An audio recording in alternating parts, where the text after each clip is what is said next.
Welcome back mga ka-Real Asia Talk. Sa episode na ito ating tatalakayin ng isang Japanese action historical film na hindi lang tungkol sa espada at dugo, kundi tungkol sa dangal, sakripisyo, at tunay na kahulugan ng pagiging isang mandirigma. Ito ang 13 Assassins. Paano kung ang kapayapaan ng isang buong bansa ay nakasalalay sa 13 mandirigma? Sa panahong kontrolado ng karahasan, kasakiman, at abuso ng kapangyarihan.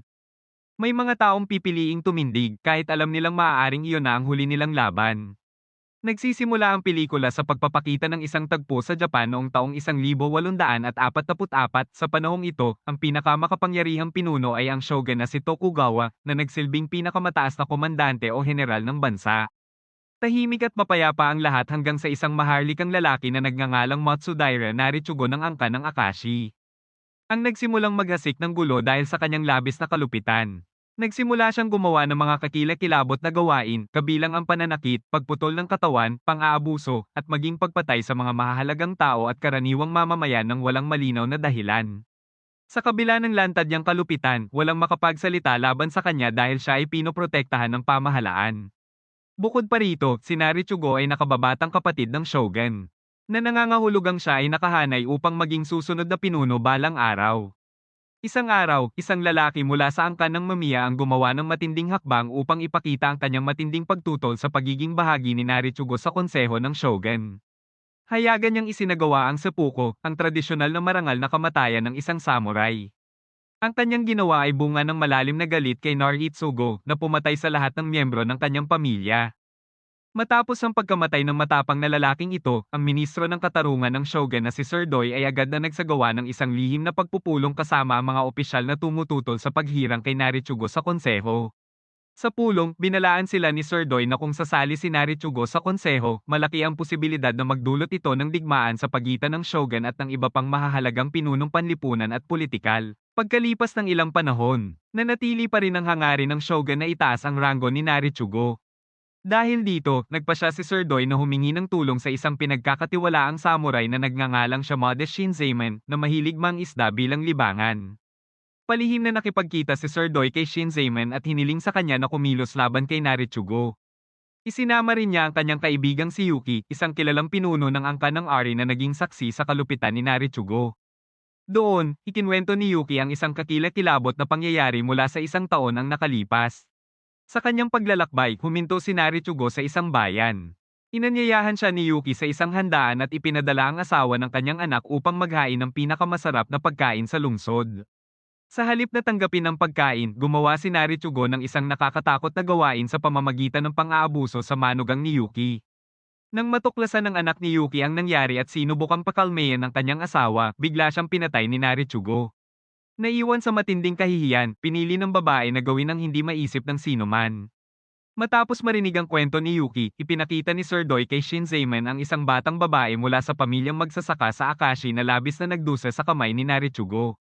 Inabuso ni Narichugo ang buong pamilya ng babae, ginamit siya upang masiyahan ng kanyang pagnanasa bago walang awang itinapon. Ang kakilakilabot na kwentong ito ay nagpasiklab ng nag-aapoy na pagnanais ng paghihiganti sa puso ni Samurai Shinzaemon laban kay Narichugo.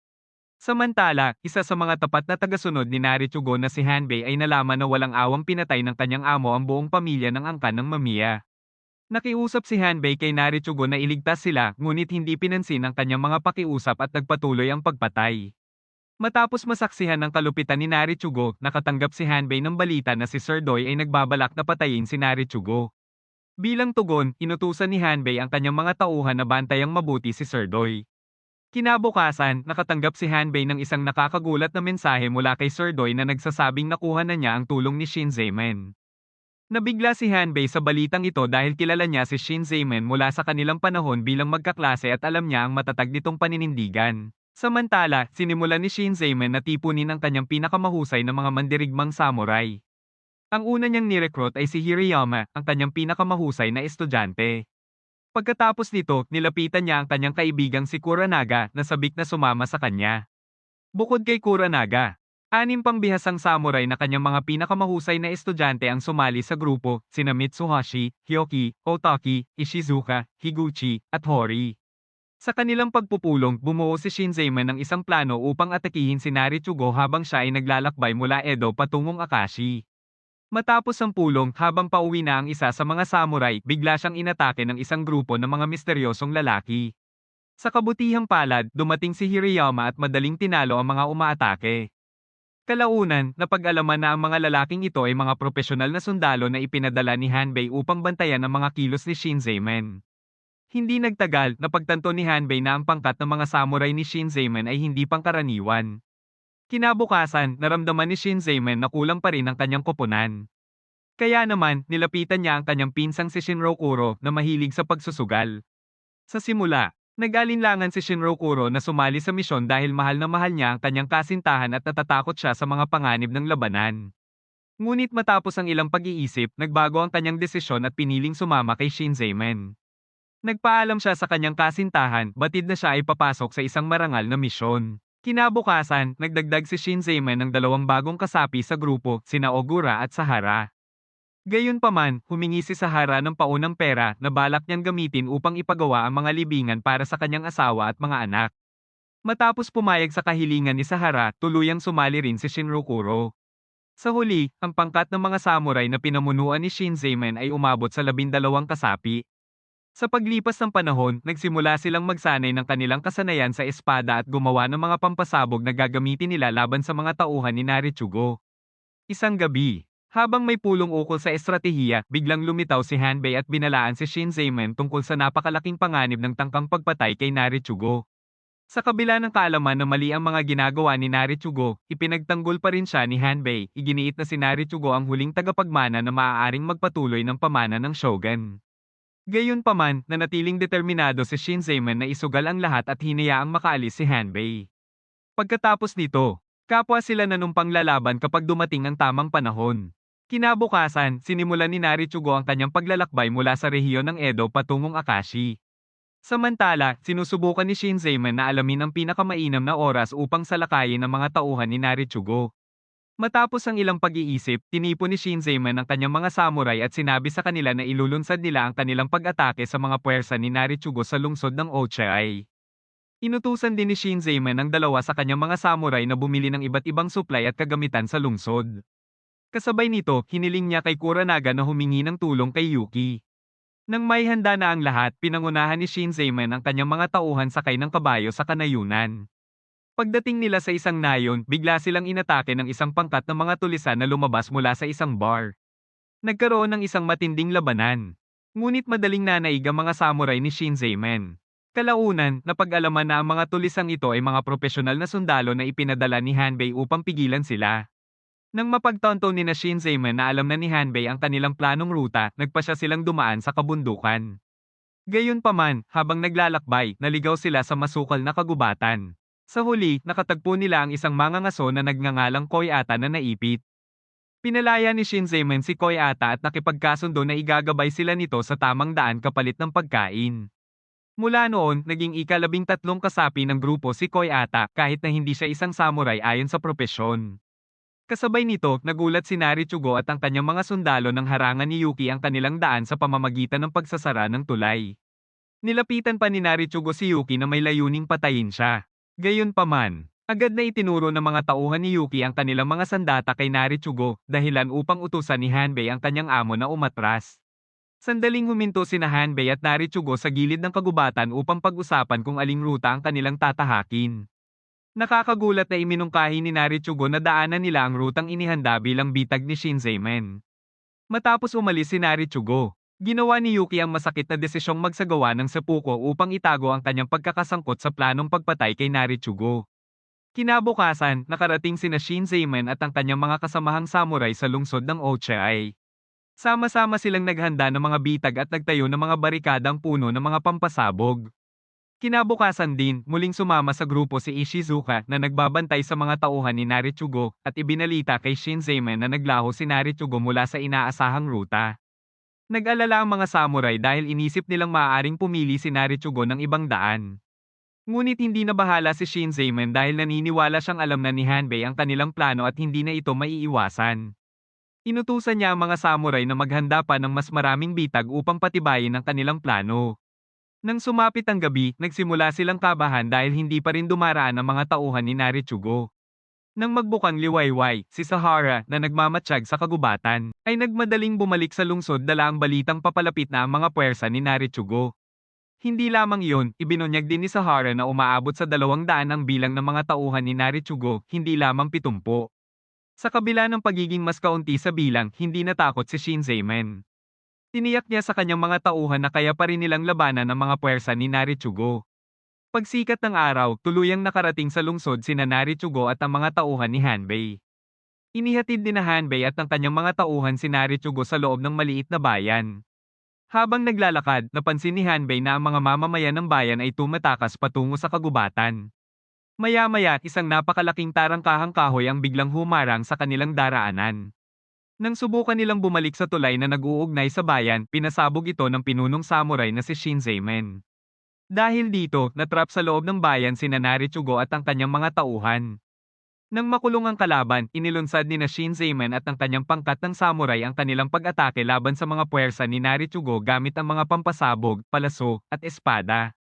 Si Koyata, na walang sandata, ay gumamit ng tirador at mga kahoy upang labanan ang kaaway.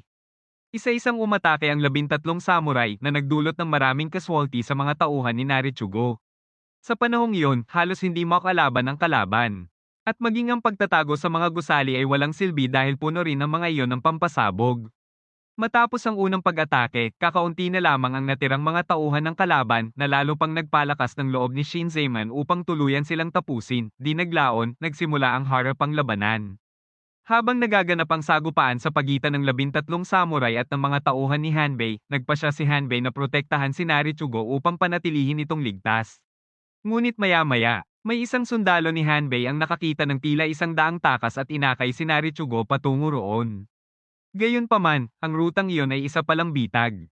Hinarap sila ng dakilang samurai na si Hirayama. Sa maikling panahon, natalo ni Hirayama ang 12-dosenang sundalo ni Hanbei na nagtatanggol kay Narichugo. Nang handa ng salakayin ni Hirayama si Narichugo, biglang lumitaw si Hanbei kasama ang mas marami pang sundalo. Sa huli, napilitan si Hirayama na umatras at naiwan sina Hanbei at Narichugo na muling natrap.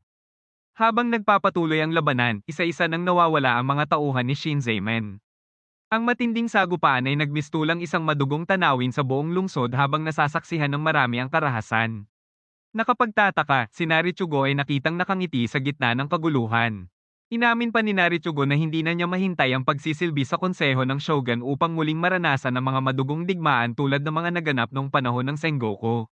Sa kabila ng pagkawala ng marami sa kanilang hanay, nagawa pa ring talunin ng mga samurai ang malaking bahagi ng mga tauhan ni Hanbei hanggang sa kakaunti na lamang ang natira. Sa mahalagang sandaling iyon, hinarap ni Koyata si Narichugo at ang natitirang mga tauhan nito, armado lamang ng isang piraso ng kahoy. Bilang tugon, inihagis ni Narichugo ang kanyang espada kay Koyata at agad siyang pinatay ni Hanbei, dahilan upang bumagsak si Koyata.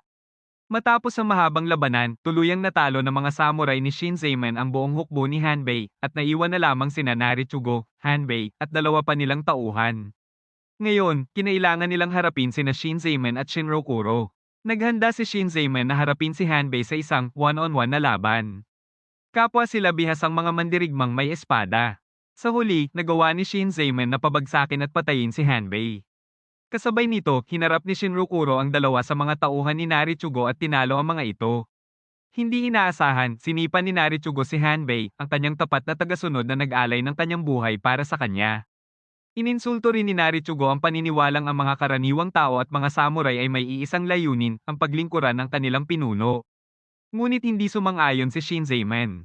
Ipinaliwanag niya na hindi mabubuhay ang mga pinuno nang walang suporta ng kanilang mga mamamayan. Kapag inabuso ng mga pinuno ang kanilang kapangyarihan, hindi magdadalawang isip ang mga tao na tumindig at lumaban. Pagkarinig nito, nagalit si Narichugo at tinapaktapakan si Shinzaemen. Ngunit gumanti rin si Shinzaemen bilang paghihiganti para sa mga taong nagdusa dahil kay Narichugo. Sa kauna-unahang pagkakataon, naranasan ni Narichugo ang matinding sakit na napilitan siyang gumapang sa damuhan ng walang tumutulong sa kanya. Pagkatapos nito, nilapitan ni Shinzaemen si Narichugo at mabilis niya itong pinatay. Matapos ang lahat, humiga si Shinzaemen na may masayang ngiti sa kanyang mukha, ipinagdiriwang ang kanyang tagumpay laban sa pinakamalupit na tao sa Japan. Nag-iwan din siya ng mensahe kay Shinrokuro na sundin ang kanyang puso at gawin ang nais niya. Sa huli, binawian na ng buhay si Shinzaemen. Pagkaraan nito, naglakad si Shinrokuro sa mga kalyeng puno ng dugo sa Ochai. Maya-maya, may nakita siyang isang taong masayang lumitaw mula sa mga guho ng isang gusali. Laking gulat nila nang malaman na si Koi ata pala yon na himalang nakaligtas sa kabila ng matinding mga sugat. Ibinahagi nila ang kanika nilang mga plano sa hinaharap. Binanggit ni Koi ata na babalik siya sa dati niyang buhay bilang mangangaso sa kagubatan at mamumuhay ng malayo sa mga lungsod. Samantala, nagpasya si Shinrokuro na pakasalan ng kanyang kasintahan at lisanin ng Japan upang pumunta sa Amerika. Matapos ang kanilang tagumpay laban sa kaaway, naghiwalay ang dalawang magkaibigan upang tahakin ang kanika nilang landas sa buhay. Sa huli, binanggit na itinago ng shogun ang tunay na mga pangyayari at ipinahayag na namatay si Narichugo dahil sa karamdaman habang papunta sa Akashi. Makalipas ang 23 taon, napatalsik ang shogun Atong Tokugawa sa panahon ng Meiji Restoration. At dito nagwakas ang pelikula. Ang 13 Assassins ay hindi basta-bastang action movie. Isa itong slow burn na pelikula na unti-unting binubuo ang tensyon bago sumabog sa isang mahaba at matinding final battle. Ang nagustuhan ko sa pelikulang ito ay kung paano nito ipinakita ang moral dilemma ng mga karakter, hindi sila bayani dahil gusto nila, kundi dahil wala na silang ibang pagpipilian. Simple ang kwento, alisin ang isang malupit na pinuno. Pero ang bigat ng bawat desisyon, bawat sakripisyo, at bawat buhay na nakatayaang siyang nagpapalakas sa pelikula. Hindi ito flashy o over the top. Sa halip, raw, grounded, at emosyonal, isang pelikulang nagpapakita na minsan, ang tunay na tapang ay ang pagharap sa tiyak na kamatayan para sa ikabubuti ng karamihan. Ang 13 Assassins ay isang paalala na sa gitna ng kalupitan at kawalan ng hustisya, may mga taong handang mag-alay ng lahat para sa tama.